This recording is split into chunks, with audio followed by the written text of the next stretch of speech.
पहले दोस्तों RRB NTPC graduate level की जो वैकेंसी आई थी उसकी डेट को एक्सटेंड कर दिया गया। पहले जो ग्रेजुएट लेवल की फॉर्म का लास्ट डेट था वो आपका 20 नवंबर थी। आप 27 नवंबर तक आप फॉर्म को अप्लाई कर सकते हैं। तो दोस्तों इस वीडियो में हम बात करेंगे कि किस तरह से आप आरआरबी एनटीपीसी का फॉर्म को आप अप्लाई कर सकते हैं, क्या क्या जानकारी फिल करनी होगी रजिस्ट्रेशन से प्रिंट तक। इस वीडियो में हम बात करेंगे किस तरह से रजिस्ट्रेशन आपको करना है, किस तरह से आपको फॉर्म को फिल करना है और कैसे लाइव कैप्चर इमेज आपको अपलोड करनी है, सिग्नेचर कैसे अपलोड करनी है। इस वीडियो में हम लोग पूरी जानकारी के साथ हम लोग बात करने वाले हैं। सबसे पहले आपको यहाँ पे नीचे आके आपको देख लेनी है कि इसका क्या एक्सटेंडेड किया गया है। इसमें आपको इस पे क्लिक करके आप यहाँ से आप देख सकते हैं। तो इसमें दिया गया पहले दोस्तों कि 20 नवंबर तक इसका अप्लाई डेट था। अभी 27 नवंबर तक आप अप्लाई इसको आपको कर सकते हैं। उसके बाद यहाँ पे फी पेमेंट का डेट 22 नवंबर तक दिया गया था पहले। अभी का जो दिया गया आपका 29 नवंबर तक आप यहाँ पे फी को पे आप कर सकते हैं। अगर आपका एप्लीकेशन में कुछ गलत है तो आप उसको मॉडिफिकेशन आप पहले दिया था 23 नवंबर से लेके 2 दिसंबर तक दिया गया था। अब आप यहाँ पे 30 नवंबर से 9 दिसंबर तक आप इसमें मॉडिफिकेशन आप कर सकते हैं। उसके बाद यहाँ पे दोस्तों वो देख सकते हैं कि यहाँ पे आपका जो एनसीएल का डेट था आपका 20 नवंबर 2025 तक इसमें वायलेट था। उसके बाद यहाँ पे आप देख सकते हैं रिवाइज करके निकाला गया है कि आपका 27 नवंबर 2025 तक आप अगर एनसीएल बना के अप्लाई करना चाहते हैं तो आप अप्लाई कर सकते हैं। उसके बाद आपको इसके ऑफिशियल वेबसाइट पे आपको आ जानी है। आने के बाद अगर आपने पहले आरआरबी का फॉर्म अप्लाई कर दिए हैं तो आपको यहाँ पे रजिस्ट्रेशन करने की आवश्यकता नहीं है। यहाँ पे आपको लॉगिन करके आप यहाँ से कर सकते हैं। अगर आप फर्स्ट टाइम अप्लाई कर रहे हैं तो आप यहाँ से क्रिएट एन अकाउंट पे आपको क्लिक कर देनी है। क्लिक करते ही आपके यहाँ पे पूछा गया है कि आपने 2024 या 25 में अगर आपने आरआरबी का फॉर्म अगर अप्लाई किया है तो आपके पास यूजर नेम और पासवर्ड होंगे। तो इस यूजर नेम और पासवर्ड से आप लॉगिन करके आपको फॉर्म को अप्लाई कर सकते हैं। अगर आपने नहीं किया है तो आप यहाँ से आपको रजिस्ट्रेशन करना होगा। तो इसको ओके कर दिए। ओके करने के बाद यहाँ पे क्रिएट एन अकाउंट आ गया। तो यहाँ पे सबसे पहले आपको नेशनलिटी आपको इसमें से चूज कर लेनी है। उसके बाद नीचे आएंगे तो यहाँ पे पर्सनल इन्फॉर्मेशन फिल करनी होगी। आपके एज पर आपके मैट्रिक के आपके मार्कशीट के अकॉर्डिंग आपको इसमें फिल करनी है। यहाँ पे सबसे पहले आपको फर्स्ट नेम आपको इसमें फिल कर लेनी है। जो आपके मैट्रिक के मार्कशीट में या सर्टिफिकेट में नेम है वो आपको इसमें से फिल कर लेनी है। उसके बाद यहाँ पे रीटाइप आपको कर लेनी है। रीटाइप करने के बाद यहाँ पे पूछेगा कि आपने कभी नाम चेंज किया है या दूसरा नाम आपका है। तो यहाँ पे आप यस कर सकते हैं। यस करते ही आपको डॉक्यूमेंट वेरिफिकेशन के टाइम में आपको एक लीगल डॉक्यूमेंटेशन देना होगा कि आपका क्या दूसरा नाम है वो आप यहाँ से दे सकते हैं। अगर आपका दूसरा नाम नहीं है तो आप यहाँ से नो कर सकते हैं। उसके बाद यहाँ पर दोस्तों आएंगे तो यहाँ पर डेट ऑफ बर्थ आपको इसमें चूज करनी होगी कि आपका डेट ऑफ बर्थ आपका क्या है, आपको यहाँ से चूज कर लेनी है। उसके बाद यहाँ पे रीटाइप डेट ऑफ बर्थ आपको इसमें करनी होगी। आपका डेट ऑफ बर्थ क्या है आपको इसमें रीटाइप कर लेनी है। फिर यहाँ पे जेंडर आपको सिलेक्ट करना होगा कि जेंडर आपका क्या है। उसके बाद यहाँ पे रीसिलेक्ट जेंडर आपको करनी है कि आपका रीसिलेक्ट जेंडर फिर से आपको यहाँ से चूज कर लेनी है। फिर यहाँ नीचे आएंगे तो दोस्तों यहाँ पे फादर्स नेम पूछा गया है, आपको फादर्स नेम इसमें आपको फिल कर लेनी है। एज पर आपके मैट्रिक के मार्कशीट के हिसाब से आपको इसमें फिल करनी होगी। फिर यहाँ पे रीटाइप फादर्स नेम आपको कर लेनी है। उसके बाद नीचे आएंगे तो यहाँ पे मदर्स नेम आपको फिल करनी होगी कि मदर्स नेम आपका क्या हो, आपको इसमें से फिल कर लेंगे। फिर यहाँ पे रीटाइप मदर्स नेम आपको इसमें फिल कर लेनी है। फिर यहाँ पे दोस्तों नीचे आएंगे तो यहाँ पे दिया गया कंटेक्ट डिटेल आपको इसमें फिल करनी है। जो आपका ईमेल आईडी और आपका मोबाइल नंबर जो एक्टिव है वही है इसमें आपको फिल करनी होगी। यहाँ पे नीचे आएंगे तो यहाँ पे ईमेल एड्रेस आपको इसमें फिल कर लेनी है। फिल करने के बाद यहाँ पे जनरेट ईमेल ओटीपी पे आपको क्लिक कर देनी है। क्लिक करते ही आपके ईमेल पे 6 अंक का ओटीपी जाएगा। उस ओटीपी को इसमें फिल करके आपको वेरीफाई कर लेना है। फिर यहाँ पे मोबाइल नंबर आपको इसमें फिल करनी होगी।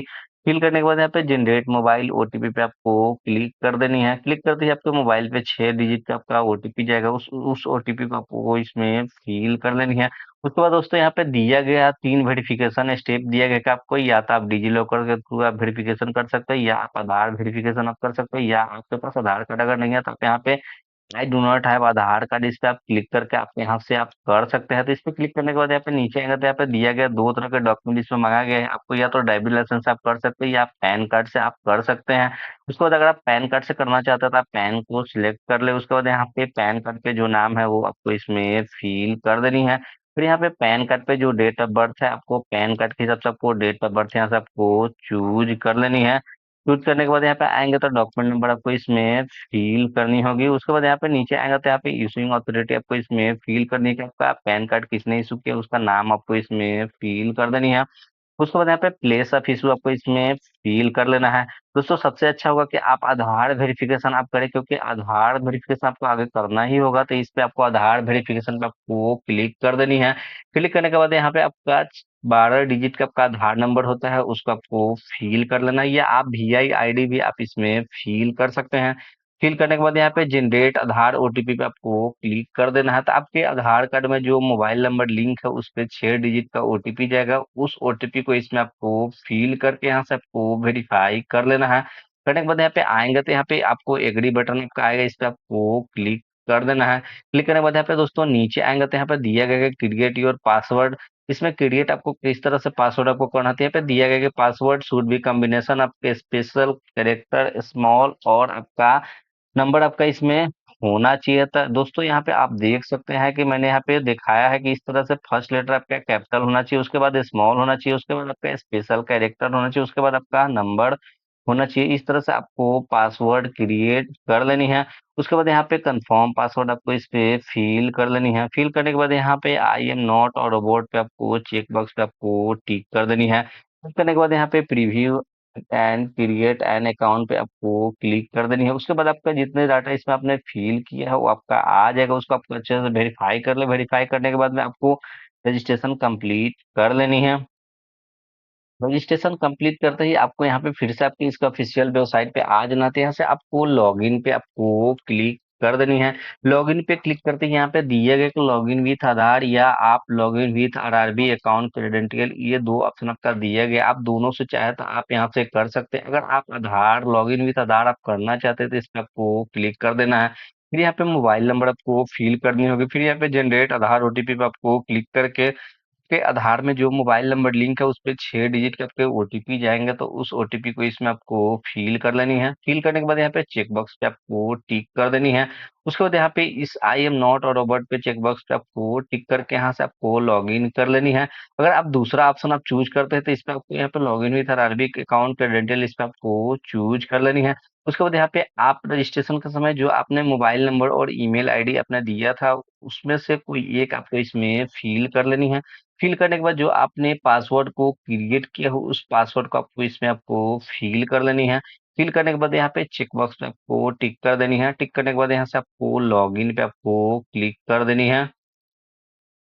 करते ही आपका टू फैक्टर ऑथेंटिकेशन का आपके पास ऑप्शन आ जाएगा। तो यहाँ से आपको या तो आप ईमेल आईडी से आपको यहाँ से टू फैक्टर ऑथेंटिकेशन आप कर सकते हैं, या आप अपने मोबाइल से आप यहाँ से कर सकते हैं। यहाँ पे दिया गया कि सेंड OTP टू फोन, आपको इस पे क्लिक कर देना है।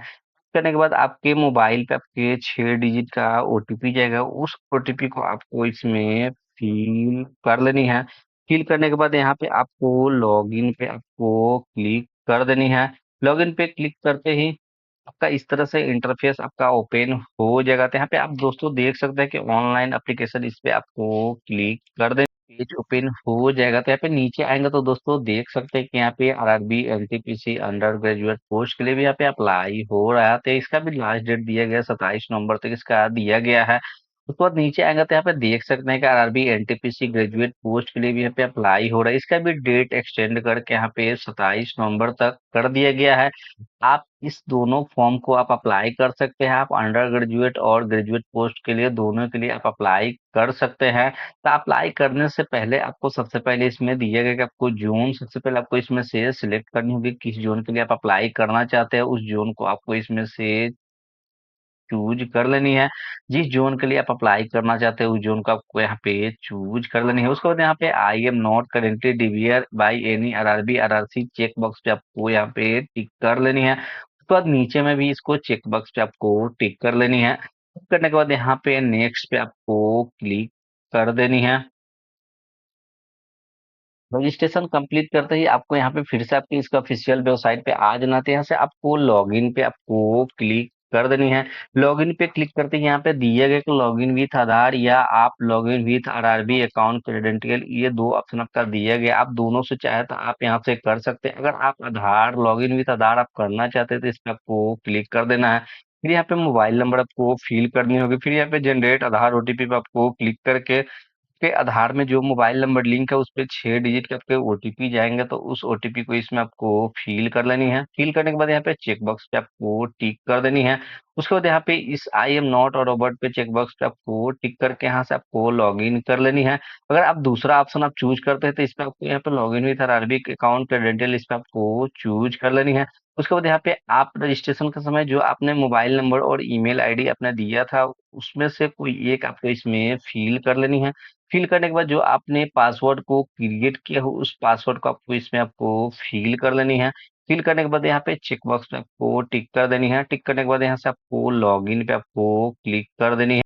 करते ही आपका टू फैक्टर ऑथेंटिकेशन का आपके पास ऑप्शन आ जाएगा, तो यहाँ से आपको या तो आप ईमेल आईडी से आपको यहाँ से टू फैक्टर ऑथेंटिकेशन आप कर सकते हैं, या आप अपने मोबाइल से आप यहाँ से कर सकते हैं। यहाँ पे दिया गया कि सेंड ओटीपी टू फोन, आपको इस पे क्लिक कर देना है।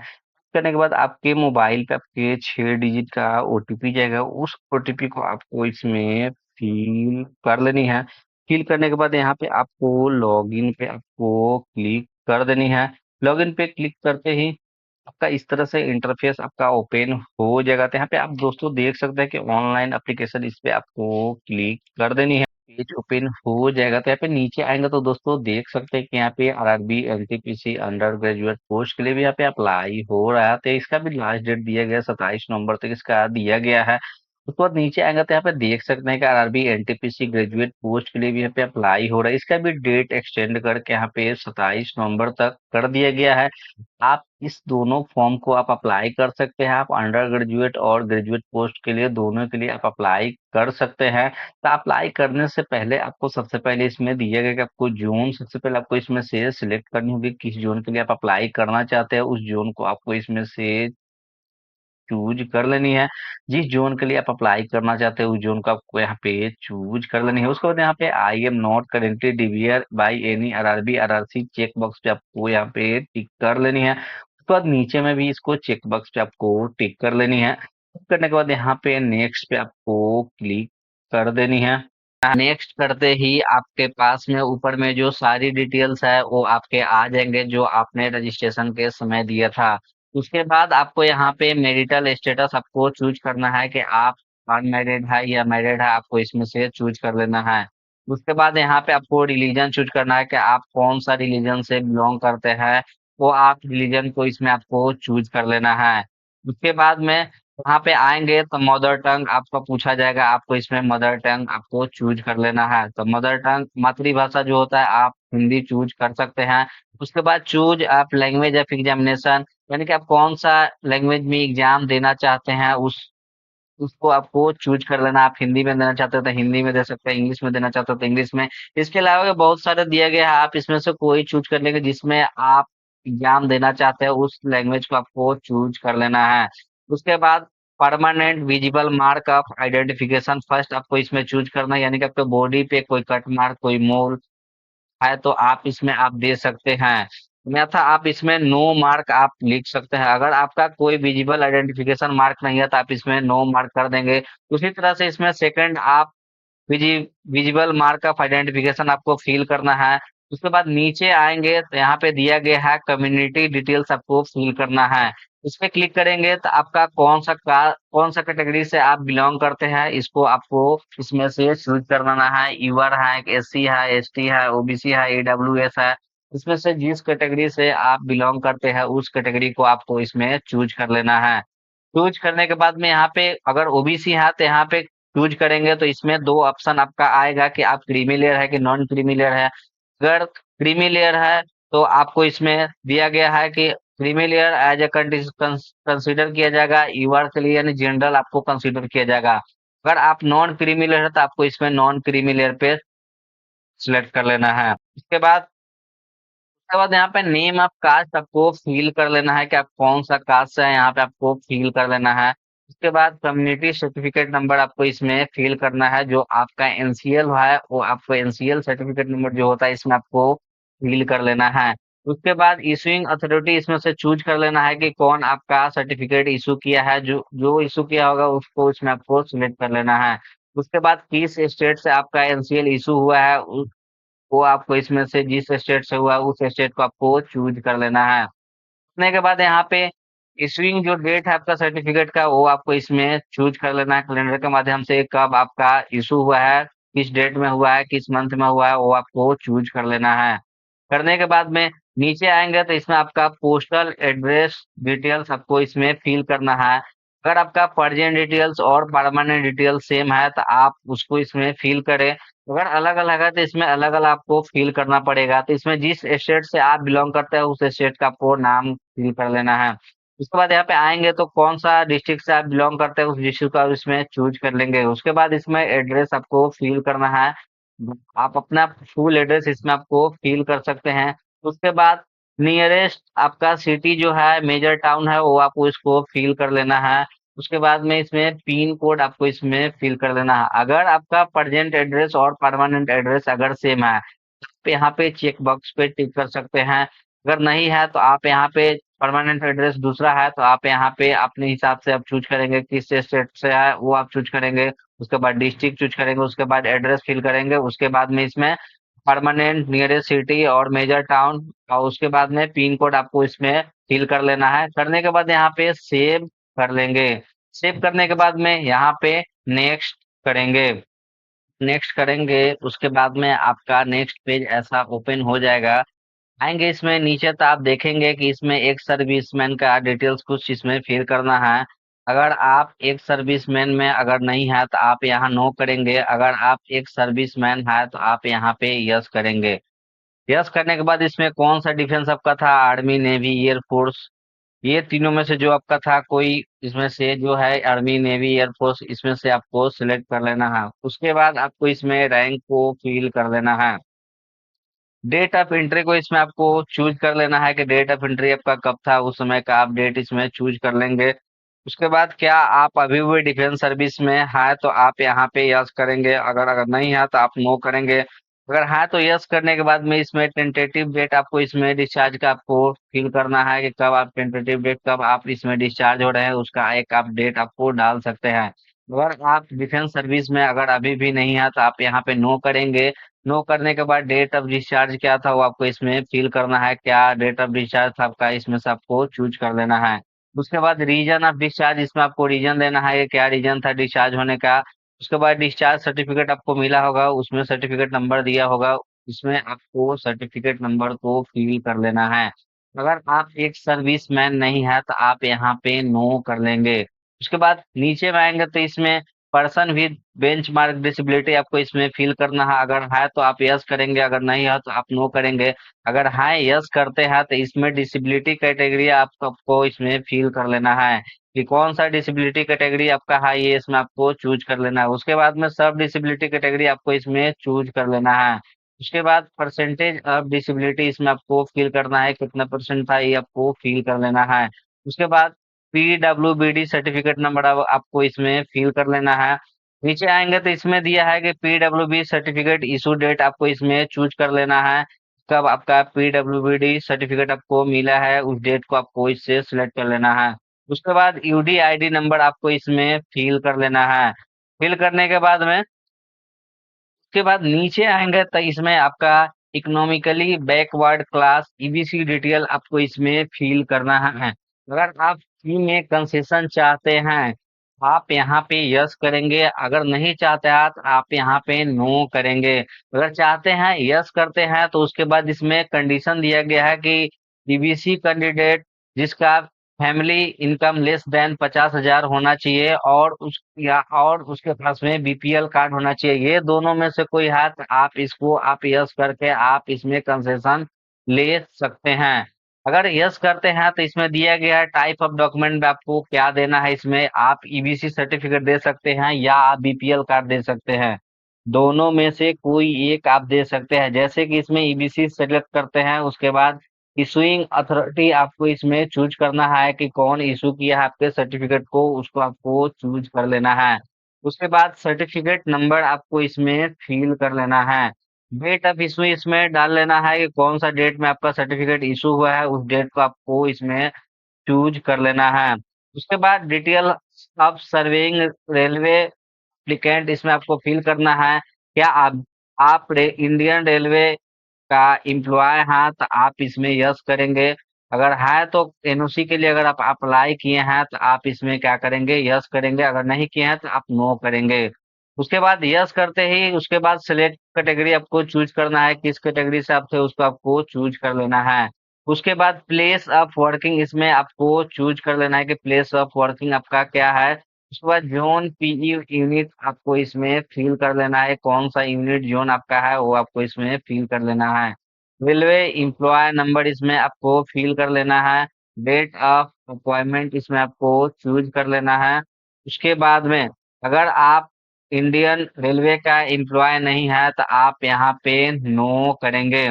नो करने के बाद में नीचे आएंगे तो क्या आप इसमें देखा जाएगा कि आप सेंट्रल गवर्नमेंट में काम करते हैं या स्टेट गवर्नमेंट में काम करते हैं या आप पीएसयू में आप जॉब कर रहे हैं, तो आप इसका डिटेल आप फिल कर सकते हैं। अगर आप बेरोजगार हैं तो आप यहाँ पे नॉट अप्लीकेबल आप कर सकते हैं। उसके बाद नीचे आएंगे तो यहाँ पे आपका बैंक डिटेल आपको फिल करना है। क्योंकि बैंक डिटेल इसलिए मांगा जा रहा है क्योंकि आपका फी में रिफंड होगा। अगर आप ओबीसी और ईडब्ल्यूएस है तो आपका 400 रुपया रिफंड हो जाएगा। आप अगर एससी एसटी कैटेगरी से है तो उसमें आपका 250 रुपया पूरा रिफंड आपका हो जाता है। इसलिए इसमें बैंक डिटेल आपको फिल करना है। इसमें रिफंड जो जिसमें लेना है उसका अकाउंट होल्डर का नाम आपको इसमें फिल कर लेना है। उसके बाद इसमें बैंक अकाउंट नंबर का आपको इसमें फिल कर लेना है। उसके बाद यहाँ पे आपको कंफर्म कर लेना है, बैंक अकाउंट नंबर को इसमें यहाँ पे आपको कंफर्म कर लेना है। उसके बाद आपके बैंक के पासबुक पर आईएफएससी कोड दिया रहता है, उस आईएफएससी कोड को आपको इसमें फिल कर लेना है। फिल करने के बाद यहाँ पे कंफर्म करेंगे, आपका बैंक के यहाँ पे नाम आ जाएगा। उसके बाद में बैंक का एड्रेस आ जाएगा। उसके बाद यहाँ से आप सेव करेंगे, सेव करने के बाद यहाँ से नेक्स्ट कर लेंगे। जैसे ही आप नेक्स्ट करेंगे तो आपका अगला पेज ओपन हो जाएगा, कुछ इस तरह का दिखेगा आपको। तो इसमें आप क्वालिफिकेशन को आप अपडेट करेंगे। आप जिस स्टेट से आपने मैट्रिकुलेशन किया है आप उस स्टेट को आपको सिलेक्ट करना है। उसके बाद कौन सा डिस्ट्रिक्ट का था वो डिस्ट्रिक्ट आपको चूज कर लेना है। उसके बाद बोर्ड आपको इसमें फिल करना है, कौन सा बोर्ड है, सीबीएसई है कि बीएसईबी बोर्ड है या स्टेट बोर्ड है। जो बोर्ड है आपको इसमें बोर्ड का नाम फिल कर देना है। उसके बाद डेट ऑफ पासिंग आपको इसमें चूज कर लेना है कि डेट ऑफ पासिंग क्या था उसमें आपको इसमें चूज कर लेना है। चूज करने के बाद यहाँ आपको मैट्रिकुलेशन का रोल नंबर आपको फिल कर लेना है। उसके बाद आपका मैट्रिकुलेशन का सर्टिफिकेट नंबर या मार्कशीट नंबर आपको इसमें फिल कर लेना है। फिल करने के बाद यहाँ से आप अपडेट करेंगे तो यहाँ पे आपका मैट्रिकुलेशन का पूरा डिटेल आपका अपडेट हो जाएगा। अपडेट होने के बाद आपको फिर से क्वालिफिकेशन में जाना है, इस पे क्लिक करना है। क्लिक करने के बाद में आप बैचलर डिग्री इस पे क्लिक करेंगे। उसके बाद इसमें डिसिप्लिन आपको चूज कर लेना है, बैचलर डिग्री। उसके बाद नेम ऑफ कोर्स आपको इसमें फिल करना है कि नेम ऑफ कोर्स आपका क्या है, उसमें आपको फिल कर देना है। आपके सर्टिफिकेट नंबर आपका दिया होगा। उसके बाद स्टेट आपको चूज करना है, किस स्टेट से आपने ग्रेजुएशन किया है वो आपको इसमें चूज कर लेना है। उसके बाद डिस्ट्रिक्ट को आपको इसमें सिलेक्ट कर लेना है। उसके बाद नेम ऑफ कॉलेज यूनिवर्सिटी आपको इसमें फिल कर लेना है। डेट ऑफ पासिंग इसमें आपको चूज कर लेना है कि डेट ऑफ पासिंग आपका क्या है, इसमें आपको चूज कर लेना है। उसके बाद परसेंटेज आपको इसमें फिल कर लेना है। उसके बाद इसमें आपके पास हिंदी या इंग्लिश टाइपिंग है तो आप इसमें यस कर सकते हैं, अगर नहीं है तो आप नो कर सकते हैं। ठीक है, या अगर है यस कर सकते हैं, नहीं है तो नो आप कर सकते हैं। उसके बाद यहाँ से एड ऑन कर सकते हैं। एड करने के बाद आपके यहाँ डिटेल जो बैचलर डिग्री का आपका डिटेल है यहाँ पे आपका सेव हो जाएगा।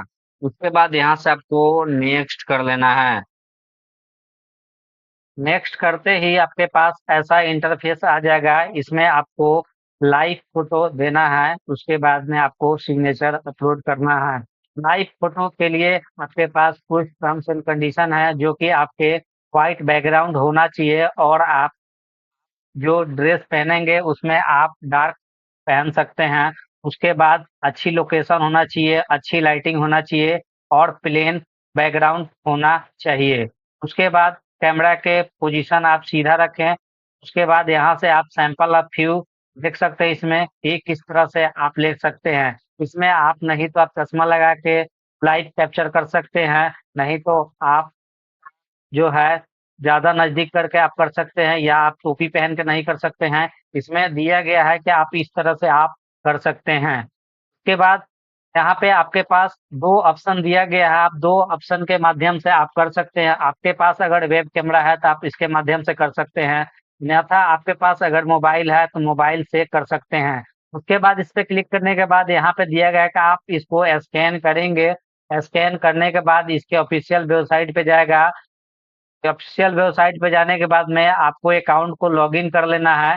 लॉगिन करने के बाद में लाइव इमेज को आपको अपलोड कर देना है। में यहाँ पे नीचे आएँगे तो यहाँ पे कुछ इंस्ट्रक्शन दिया गया है सिग्नेचर अपलोड के लिए। सबसे पहले कि आपको व्हाइट पेपर होना चाहिए और ब्लैक पेन से आप सिग्नेचर करें, जिसका साइज़ रहेगा 50 इंटू 20 रहेगा। आप सिग्नेचर को जेपीजे और जेपीईजी फॉर्मेट में आप इसको कर सकते हैं। उसके बाद डायमेंशन इसमें मांग रहा है कि 50 से 20 50 इंटू 20 या आप 140 इंटू 60 पिक्सल रख सकते हैं और सिग्नेचर का जो साइज है वो आपका 30 केबी से 50 केबी के बीच में आपको अपलोड करना है। उसके बाद यहाँ आने के बाद चेक बॉक्स पे टिक करेंगे। टिक करने के बाद यहाँ से सेव करेंगे। सेव करने के बाद यहाँ से नेक्स्ट करेंगे। नेक्स्ट करने के बाद में यहाँ पे नीचे में आएँगे, नीचे यहाँ पे आएँगे तो आपका नीचे में दिया है कि पोस्ट सेलेक्ट करेंगे।